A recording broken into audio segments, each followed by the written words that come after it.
once you have a recipe to make something very good all the time. You know, in my earlier life, I was a baker. You're given a recipe. If you give it a recipe and you do it exactly the way the recipe is, it turns out to be a nice cake or a pie or whatever. If you're doing things without a recipe, you decide I'm going to make a cake today. And you throw in a little flour and this and whatever. And see, that's what people do. I'm going to buy a house today. And then maybe I'll see if I can afford the mortgage. But they don't decide on what's the tax benefit of it, the insurance parts of it, the other parts that are all part of the decision to buy a house.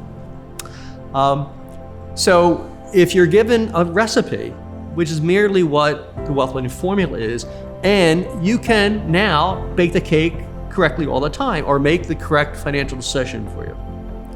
And it's that easy, but like anything else, people have to be taught it. The wealth building formula came out of basically initial meetings with Daryl King. You know, to me, it's like I finally realized I needed the recipe.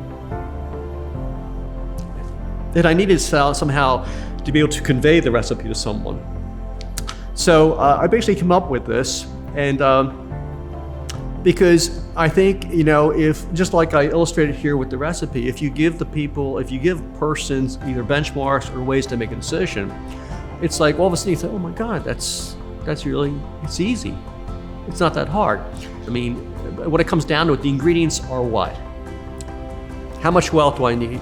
At what point in my life? What rate of return do I need on my money? And what's my cash flow? If there's a cash flow that you need today for the future or in today's dollars, you work everything backwards. Eventually it comes to how soon can I have it? How much wealth do I need? And how much should I be earning on money I had invested? It all comes down to then, okay, are you adding more cash flow opportunities to your life or not?